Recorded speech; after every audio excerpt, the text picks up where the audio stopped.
nous rejoindre. Bonjour à tous et bienvenue. Voici pour commencer les titres de ce journal.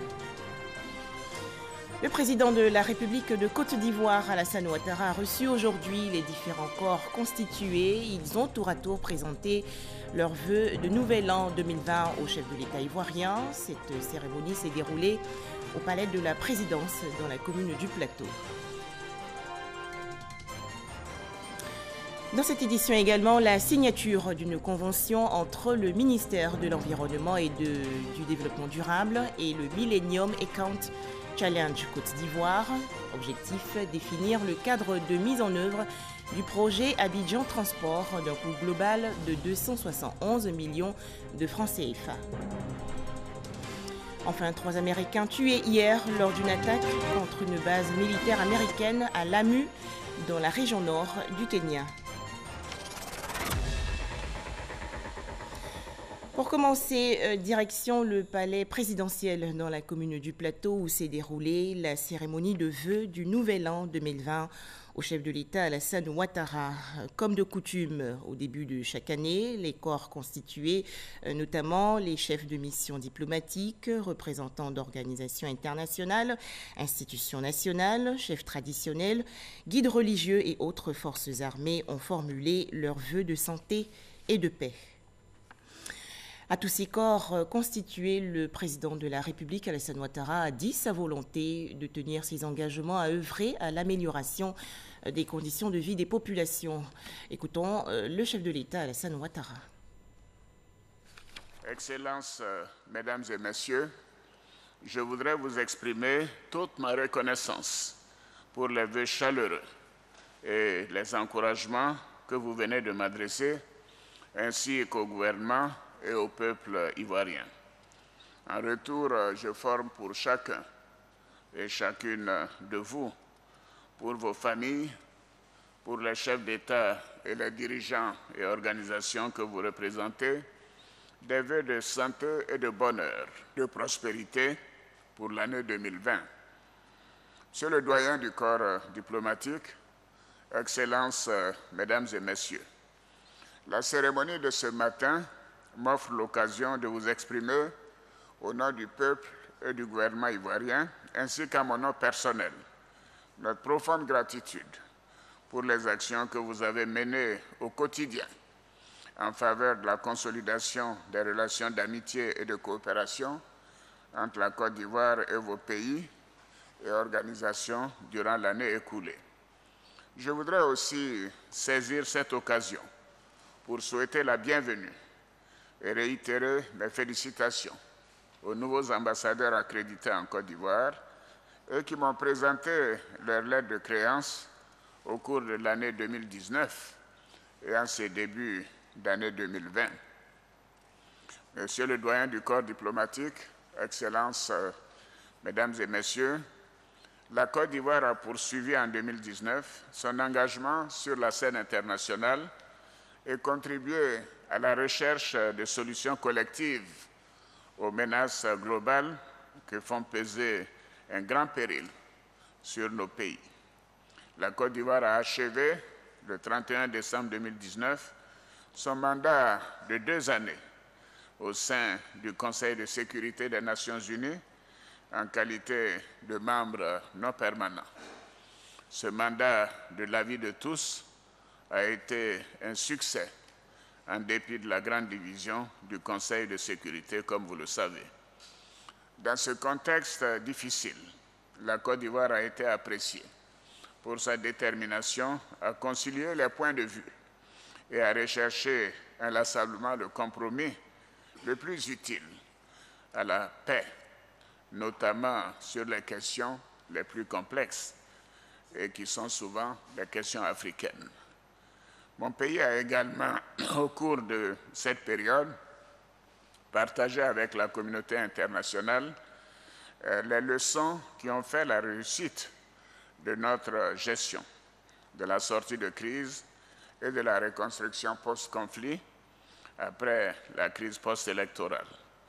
Par ailleurs, la Côte d'Ivoire a fait adopter d'importantes résolutions en faveur de la paix et de la sécurité dans le monde, pendant sa présidence du Conseil de sécurité en décembre 2018. Excellences, Mesdames et Messieurs, l'expansion du terrorisme au Sahel et en Afrique de l'Ouest demeure une source de préoccupation pour mon pays et une priorité de notre action multilatérale. La Côte d'Ivoire continue de militer en faveur d'une réponse collective à cette menace et d'une plus grande implication des grandes puissances au Sahel. Nous devons gagner ensemble la guerre contre cet ennemi commun qui fragilise la sécurité internationale et le développement de nos pays. À noter également cette information, le décès hier à New York, aux États-Unis, du colonel-major Isiaka Ouattara, dit Ouattao, l'ancien commandant de la garde républicaine qui était souffrant, avait été évacué aux États-Unis le 13 décembre dernier, accompagné de plusieurs membres de sa famille. Le président de la République, Alassane Ouattara, a rendu hommage à l'ancien commandant de la garde républicaine, le colonel-major Isiaka Ouattara, dit Ouattao. Je savais que mon jeune frère, le colonel-major Ouattao, avait des soucis de santé et toutes les dispositions ont été prises pour l'envoyer aux États-Unis. Il y a 2 semaines, j'avais pu lui parler. Il y a 1 semaine, j'ai pu parler également à son épouse. Et malheureusement, toutes les dispositions prises par des médecins de haute qualité aux États-Unis n'ont pas aidé à le préserver. Et donc, vous pouvez imaginer ma tristesse, car Ouattao était véritablement un jeune frère. Et je viens tout à l'heure de parler à son père, à Doropo, et j'ai également demandé à mon jeune frère Ibrahim Ouattara d'appeler le roi de Bouna, le roi, pour lui dire toutes nos condoléances. Et donc je pourrai appeler le roi Naguilima un peu plus tard dans l'après-midi. Je voudrais donc dire à toutes nos forces armées que tous ceux qui ont été avec lui durant ces nombreuses années, qu'ils perdent un frère d'armes, mais au-delà, ils perdent un frère. Et quand Ouattao est allé au Maroc pour donc sa formation à l'école supérieure de guerre, il a été donc véritablement fait un excellent travail. Et même avec Sa Majesté, le roi Mohamed VI, nous en avions parlé, et avec le général chef d'état-major des forces royales, de progrès importants et de l'aptitude et sa soif d'apprendre. Et il avait bien appris. Et c'est tout cela qui donc justifiait sa promotion au grade de colonel-major. J'ai donné des instructions au ministre de la Défense pour que toutes les dispositions soient prises, pour que l'armée et nous-mêmes, nous puissions donc lui rendre hommage pour le travail accompli. 2020, une importante année pour le président de la République, Alassane Ouattara. Dans son message de Nouvel An à la Nation, le 31 décembre dernier, le chef de l'État a présenté les résultats du programme social du gouvernement. Plus d'1 million d'enfants vaccinés gratuitement et environ 3 millions de personnes enrôlées pour la couverture maladie universelle. On en parle avec Jean-Marc Djadji et Salima Toudia. Lors de son message de Nouvel An, le chef de l'État Alassane Ouattara a mis un accent sur les actions entreprises dans le secteur de la santé. Il s'est dit satisfait des efforts du gouvernement dans la lutte contre la mortalité infantile et maternelle, un indicateur de santé prioritaire pour la Côte d'Ivoire. Pour réduire la mortalité infantile et maternelle, plus de 1 250 000 enfants ont été vaccinés gratuitement. Et près de 465 000 femmes ont bénéficié gracieusement de kits d'accouchement et de césariennes à travers les centres de santé du pays. Le déploiement rapide de la couverture maladie universelle CMU, un des 12 projets phares du PS-Gouv 2019-2020, a également été relevé par le chef de l'État. Au niveau de la protection sociale, les enrôlements pour la CMU, la couverture maladie universelle, s'accélèrent. Ce sont déjà plus de 2,9 millions de personnes qui ont été enrôlées, dont la moitié bénéficient pour la première fois de leur vie d'une assurance maladie. Il a réitéré son engagement à améliorer les conditions de vie des Ivoiriens, promesse faite depuis son accession au pouvoir en avril 2011. Nous avons restauré et construit des dizaines de centres de santé et hôpitaux à travers le pays. En outre, un programme ambitieux de réhabilitation et construction d'hôpitaux est en cours pour que chaque Ivoirien ait accès à une meilleure prise en charge médicale à proximité de son lieu d'habitation. Le taux d'accès aux services de santé est ainsi passé de 44% en 2012 à 69% en 2019. Au vu des résultats enregistrés par le PS-Gouv sur l'année 2019, 2020 s'annonce donc prometteur pour l'amélioration de l'offre de soins et la sécurité sociale en Côte d'Ivoire. À présent, ce communiqué du ministère de l'Hygiène et de la Santé publique. Suite aux événements survenus dans la clinique médicale du Grand Centre de Yopougon le samedi 4 janvier 2020, ayant entraîné le décès de l'enfant Dali Maëlisa, âgé de 11 mois, le ministre de la Santé et de l'Hygiène publique, le docteur Eugène Akaouele, a instruit sous le sceau de l'urgence l'inspection générale de la santé à l'effet de procéder à une investigation dans la dite clinique. Suite à cette investigation, le ministère de la Santé et de l'Hygiène publique a pris les mesures suivantes. La convocation du médecin directeur de l'établissement et la suspension des mis en cause. La saisine du Conseil de l'Ordre des médecins. Le ministre de la Santé et de l'Hygiène publique, le docteur Eugène Akaouele, appelle les populations au calme et les rassure que les mesures les plus appropriées seront prises afin que de telles situations ne se reproduisent plus. Toujours au chapitre santé, la 3e édition du Hosto Awards, prix ivoirien du meilleur établissement sanitaire, distinction attribuée à la formation sanitaire urbaine Edmond Basque de la commune du Plateau. Le prix Hosto Awards vise à améliorer la qualité des prestations, des soins et services dans les différents hôpitaux et sur toute l'étendue du territoire national. Frédéric Oulaye et Régis Kofi. Classé premier dans la catégorie des établissements de premier contact, la formation sanitaire urbaine Edmond Basque du Plateau remporte le super prix Hosto Awards du meilleur établissement sanitaire de Côte d'Ivoire. Nous avons épousé la vision du ministre de la Santé et de l'Hygiène publique qui s'articule autour de 3 grands axes. Le premier axe, c'est l'accueil. Comme le disait tantôt la représentante, un patient qui vient, qui est bien accueilli, c'est 60% de guérison. Alors nous avons mis l'accent sur l'accueil, nous avons mis l'accent aussi sur l'environnement. Et aussi de la qualité des soins, distinguer. Et une chose est d'avoir la distinction, mais l'autre est de maintenir le cap. Outre le super prix, 5 autres distinctions ont été attribuées aux établissements sanitaires issus de différentes catégories. Cette initiative entend renforcer la qualité des soins et offrir un environnement propice au traitement des populations. Les CHU ont compétit entre CHU. Les cliniques compétissent entre cliniques. Les polycliniques en polycliniques, les établissements de premier contact, les dispensaires, les FSU et tout ça compétissent entre eux. Et puis maintenant, les hôpitaux généraux compétissent entre hôpitaux généraux. Il y a 4 grands critères, mais dedans, il y a des sous-critères. L'accueil, l'hygiène, l'environnement et puis la qualité des soins. La représentante du ministre de la Santé et de l'Hygiène publique s'est félicitée de l'initiative. Le bien-être des populations tient à cœur au ministre de la Santé. Comment est-ce que la population est prise en charge efficacement avec le personnel de santé.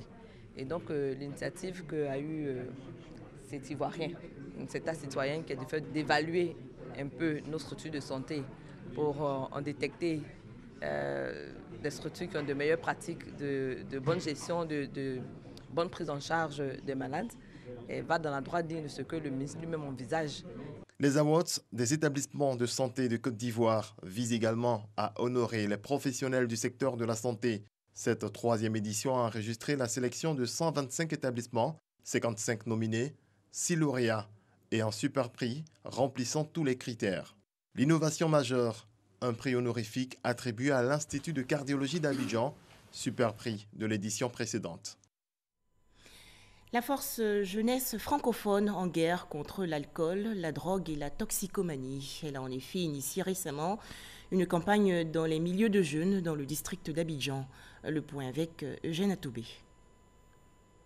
Église universelle d'Adjamé, point de départ du cross populaire organisé par la section Côte d'Ivoire de la force francophone. De nombreux participants venus de toutes les communes du district d'Abidjan, répartis en 3 catégories, juniors, seniors et vétérans, y ont participé. Ensemble, ils courent pour dire non à l'alcool, à la drogue et au tabac en milieu jeune. Pour nous, c'est un succès. Pourquoi? Parce que chaque année, nous essayons d'organiser cette activité et qui, naturellement, nous voyons le constat que beaucoup de jeunes ont pu changer de comportement. Et nous n'allons pas nous arrêter là. Nous allons continuer dans cette lancée afin de sensibiliser la jeunesse contre tous ces méfaits et prendre la vie du bon côté. 6 km, c'est le parcours de ce cross spécial, durant lequel les marathoniens ont fait preuve d'endurance et de courage jusqu'à franchir la ligne d'arrivée. Il n'y a pas eu de vainqueur. Chaque coureur a été félicité et remercié pour son engagement à soutenir la lutte contre l'alcoolisme et la toxicomanie en milieu jeune. Force francophone recommande à la jeunesse d'abandonner cigarettes, drogue, alcool et tout vice qui peuvent conduire à sa perte.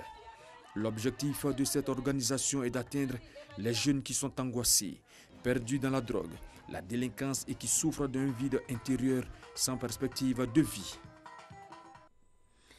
Dans l'actualité nationale également, la signature d'une convention entre le ministère de l'Environnement et le Millennium Account Challenge Côte d'Ivoire. Objectif, définir le cadre de mise en œuvre du projet Abidjan Transport d'un coût global de 271 millions de francs CFA. Les explications dans ce reportage de Cheikh Koné. Par cette signature de convention, le Centre ivoirien anti-pollution et l'Agence nationale de l'environnement, 2 structures sous tutelle du ministère de l'Environnement et du Développement durable, s'engagent aux côtés du Millennium Challenge et contre Côte d'Ivoire pour la mise en œuvre du projet Abidjan Transport ATP.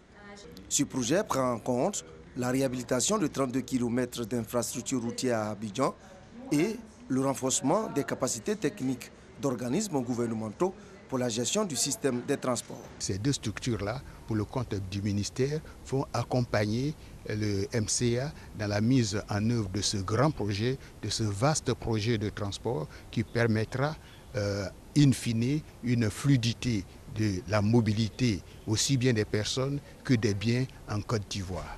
Le ministère de l'Environnement et du Développement durable a un rôle privilégié pour nous permettre un bon déroulement des activités qui vont se dérouler en milieu urbain et nous devons nous conformer à la réglementation environnementale et sociale et aux directives du bailleur, le MCC. Avec le ministère de l'Environnement et du Développement durable, ce sont au total 18 entités qui seront impliquées.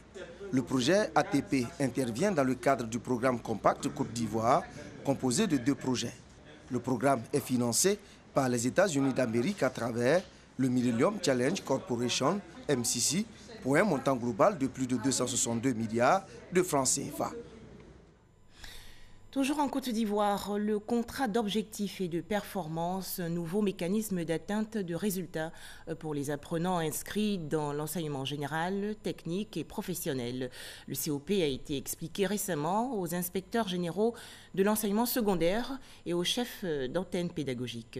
C'était lors d'un séminaire de formation. On en parle avec Grace Kondo. Comment implanter dans l'administration scolaire la pratique du contrat d'objectifs et de performance et comment accroître la responsabilité des chefs de structure des acteurs du système éducatif. Le séminaire a permis de recueillir les avis et suggestions des parties prenantes et la mise en place d'un cadre de réflexion et de proposition sur les nouvelles missions de l'inspection générale. Le contrat d'objectifs de performance est un contrat qui permet aux différents acteurs de signer un acte où ils s'engagent tous pour atteindre ce que nous avons de plus cher, la réussite de nos élèves. Nous allons passer donc dans d'une logique de moyens à une logique plutôt de résultats. Quand vous signez ce contrat, vous fixez des objectifs, vous donnez les moyens de les atteindre et à la fin, vous êtes évalué pour voir si les objectifs ont été atteints efficacement et effectivement. Au niveau de chaque direction régionale, il y a un certain nombre d'établissements qui sont choisis, qui vont faire l'expérimentation au bout d'une année et la phase exécutoire commencera en année scolaire 2020-2021. Les inspecteurs généraux du ministère de l'Éducation nationale ont été également instruits sur l'intérêt du budget programme adopté par le gouvernement ivoirien pour débuter en janvier 2020. Promouvoir l'entrepreneuriat chez les jeunes, c'est l'objectif du Forum des jeunes leaders. Cet événement a eu lieu le 12 décembre dernier dans la commune du Plateau. Au menu, des rencontres directes avec des chefs d'entreprise et un concours d'innovation. Safiat Kouyaté et Cheikh Koné. Promouvoir des projets innovants et faciliter l'accès au monde du travail afin que les jeunes diplômés en Côte d'Ivoire aient un emploi. C'est le défi lancé par les organisateurs de cette rencontre d'échange entre jeunes et professionnels. Nous avons déjà ce contact avec les entreprises qui recrutent. L'objectif, c'est d'ouvrir leurs yeux par rapport à cette problématique-là et de faire en sorte qu'ils intègrent dans leur stratégie de recrutement des jeunes diplômés qui sortent d'école, qui ont du potentiel, qui ont du talent et qui peuvent apporter à ces entreprises-là, qui, normalement, à un moment donné, doivent travailler sur l'identification de leurs talents de demain. Outre la volonté de résoudre les problèmes liés à l'emploi, l'entrepreneuriat est l'un des points phares de cet événement. Des jeunes entrepreneurs y ont présenté leurs différents projets dans le but de bénéficier du financement et de l'accompagnement des structures partenaires. Nous attendons de cet événement toute personne désireuse d'investir dans notre projet et tout partenaire qui désire nous accompagner dans notre aventure. Et on espère avoir retenu leur attention et que l'aventure sera belle. Ce forum intitulé Abidjan Young Forum souhaite apporter sa contribution à la problématique de l'employabilité en organisant dans différents pays d'Afrique subsaharienne des événements similaires dans le but de permettre aux jeunes de décrocher un emploi ou de s'autonomiser à travers l'entrepreneuriat. Intéressons-nous à présent aux 4e journées d'études africaines en comptabilité et contrôle. Cet événement s'est déroulé les 12 et 13 décembre dernier à l'université Félix Houphouët-Boigny de Cocody. Thème retenu, les politiques comptables des organisations africaines. Nadia Idja et Cheikh Koné. Mettre à la disposition des États des informations comptables fiables, à même d'influencer leur développement socio-économique. Voici l'objectif recherché par l'Association francophone de comptabilité, AFC, section Afrique, à travers ses assises. Universitaires, praticiens et experts comptables sont donc réunis pour l'occasion à l'université Félix Houphouët-Boigny de Cocody. Au cours de ces journées, les communications permettront de démontrer l'importance de l'information comptable. Si vous n'avez pas une information financière de qualité, vous n'avez pas d'indicateur pertinent pour le pilotage de votre organisation. Grâce à la qualité de l'information financière, nous pouvons attirer de nombreux investisseurs dans nos pays. Le choix du thème « La politique comptable dans les organisations africaines » est une invite à réfléchir sur les enjeux et incidences de l'information comptable. C'est pour montrer aux organisations africaines la place de la comptabilité dans le pilotage de la performance de façon générale, pour aider les entreprises à implémenter des outils de gestion. L'AFC Afrique a été créée en 2017 au Sénégal. Mettons à présent le cap sur la région du Ourodougou. Une association dénommée Faso Lanaya est née récemment. Objectif, promouvoir l'autonomisation des femmes de la région centre-ouest du pays. Les détails avec Astou Touré.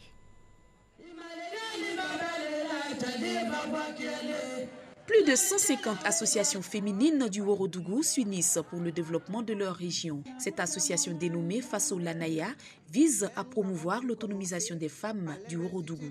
Maferima Bamba, première vice-présidente du conseil régional, par ailleurs marraine de l'association, a installé les instances dirigeantes de la plateforme et exhorté ses filleules à l'Union pour le développement du Ourodougou. Je vous demande de mesurer l'ampleur des responsabilités qui vous échoient. C'est pourquoi je vous demande de cultiver les valeurs cardinales de tous les dirigeants, tous les managers, tous les visionnaires, à savoir la prudence, la force de caractère et la justice. Vous devez savoir réunir, écouter, communiquer, imputer les tâches, recueillir les préoccupations des adhérents, trouver les solutions de façon consensuelle et souple, pas de rigidité, par la force, avec souplesse. Les femmes du Ourodougou ont pu bénéficier du soutien du Premier ministre Amadou Gon Coulibaly, représenté à cette rencontre par Amadou Soumaoro, président de l'Assemblée nationale. Pour marquer le démarrage de leurs activités, la plateforme Itontine a été initiée au bénéfice des membres de l'association en partenariat avec une microfinance en vue de financer leurs activités. Pour leur installation, 2 ordinateurs leur sont offerts par la marraine et le président du conseil régional du Ourodougou, Bouaké Fofana. Dans l'actualité également, le lancement du projet Appui Agriculture sensible à la nutrition et développement des capacités des petits agriculteurs. L'ASNAP cible les régions du Poro et de la Bagoué. C'est une initiative de l'organisation non gouvernementale Hélène Keller International. Ce reportage est signé Boubacar Silla et Kader Sogodogo de RTI Bouaké. En Côte d'Ivoire, la prévalence de la malnutrition chronique et le retard de croissance sont passés de 29,8% en 2012 à 21,6% en 2016 grâce aux efforts du gouvernement. La malnutrition constitue un problème de santé publique. L'ONG Hélène Keller International, en soutien au gouvernement, lance à Korogo le projet Appui à l'agriculture sensible à la nutrition et au développement des capacités des petits agriculteurs, ASNAP, dans les régions du Poro et de la Bagoué. Objectif, améliorer l'accès à des aliments en nutrition d'origine végétale et animale. Le projet ASNAP ne sera qu'un appoint qui nous permettra d'étendre davantage nos actions depuis 3 ans dans l'agriculture sensible à la nutrition. Nous avons donc des programmes de fortification alimentaire, de prise en charge communautaire de la malnutrition.